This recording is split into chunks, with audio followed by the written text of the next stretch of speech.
મેલ માલિકની દાદાગીરી, કારીગરને માર, પોલીસ પર હુમલો અને અરાજકતાની ભરમાર।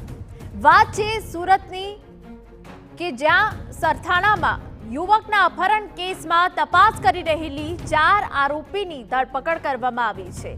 એ દ્રશ્યો અમે તમને બતાવી રહ્યા છે। 11 લાખ રૂપિયા માટે યુવકનું અપહરણ કરાયું હતું અને હાલ હવે તપાસ ચાલુ છે। એ સિવાય 3 બાઇક પર આવેલા યુવકોએ પણ અપહરણ કર્યું હતું તેવી વિગતો સામે આવી છે। અપહરણકારોની પ્રાથમિક તપાસમાં આ મોટો ખુલાસો થયો છે અને વિગતો મળી રહી છે કે તપાસ કરી રહેલી પોલીસે 4 આરોપીની ધરપકડ કરી। 11 લાખ રૂપિયા માટે યુવકનું અપહરણ કરાયું હતું। 3 બાઇક પર આવેલા યુવકોએ અપહરણ કર્યું હતું। અપહરણકારોની પ્રાથમિક તપાસમાં મોટો ખુલાસો થયો। એકબીજાને વાપરવા આપતા હતા। પોતાના બેંક ખાતા ગેરકાયદેસર પડાવેલા રૂપિયાનો ઓનલાઈન ફ્રોડમાં ઉપયોગ થતો હતો। ભોગ બનનાર યુવકના બેંક એકાઉન્ટને લઈને વિવાદ ચાલતો હતો।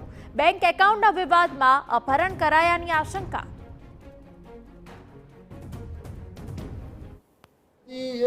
પોતાનું બેંક એકાઉન્ટ ભાડે આપેલ હોય અને જેમાં મોટા પાયે પૈસાની લેવડ દેવડ થતી હોય અને તેના ભાડા પેટે જે પૈસા લેવાના હોય તેની ઉઘરાણી બાબતે અને પોતાના એક મિત્રનું પણ જે એકાઉન્ટ હતું તેના ઉઘરાણી બાબતે તેઓ વચ્ચે સૌપ્રથમ દ્વારકાધીશ હોટલ સરથાણા જકાતનાકા સિલ્વર ચોક ખાતે બોલાચાલી થયેલી અને ત્યારબાદ તેઓનું બાઇક ઉપર આવેલા ઈસમોએ અપહરણ કરી દાદા ભગવાન મંદિર કામરેજ ખાતે લઈ ગયેલ।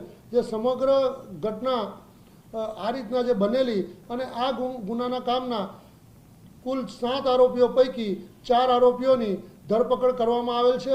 સુરતના સરથાણા વિસ્તારની જે ઘટના સામે આવી છે કે એક યુવકને ગઈકાલે 6 થી 7 ઈસમો જે છે બાઇક ઉપર જે અપહરણ કરી લઈ અને જે જિલ્લામાં લઈ ગયા હતા અને તેને માર મારવામાં આવ્યો હતો અને તેની પાસે જે રીતે રૂપિયા લેવાની જે માંગણીને લઈને અપહરણ કર્યા હોવાની જે પ્રાથમિક જે માહિતી મળી હતી।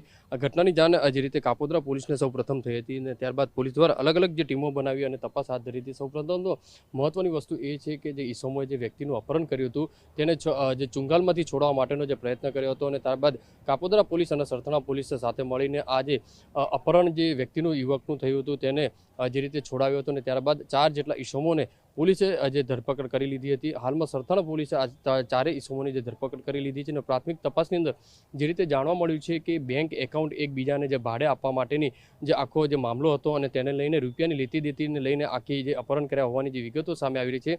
મહત્વની વસ્તુ એ છે કે પોલીસ દ્વારા જો ઊંડાણપૂર્વક તપાસ કરવામાં આવે તો અનેક જે કિસ્સાઓ છે તે સામે આવી છે। મોટું રેકેટ જે કહી શકાય કારણ કે એકબીજાના જે બેંક એકાઉન્ટ છે તે ભાડે આપી દેતા હોય છે। એક વ્યક્તિ બીજા વ્યક્તિ, બીજો વ્યક્તિ ત્રીજા વ્યક્તિ એમ આ જે બેંક એકાઉન્ટ છે અલગ અલગ દિશાઓની અંદર ફરતા હોય છે અને આ જે બેંક એકાઉન્ટ છે તે ઓનલાઈન જે વેપાર કરતા હોય છે તેને અંદર યુઝ થતા હોય છે। એટલે ખરેખર આખું એક મોટું રેકેટ જે ચાલતું હોય છે તેને લઈને હાલમાં તો સરથાણા પોલીસે અપહરણનો ગુનો નોંધી અને વધુ તપાસ હાથ ધરી છે। જો પોલીસ દ્વારા અને સાયબર પોલીસ દ્વારા આ બાબતે ઊંડાણપૂર્વક તપાસ કરવામાં આવે તો અનેક જે કિસ્સાઓ આનું મોટું કૌભાંડ બહાર આવે તેવી શક્યતા વ્યક્ત લાગી રહી છે। કેમેરામેન સંજય ચંડલ સાથે બલદુ સુથાર, TV9 સુરત।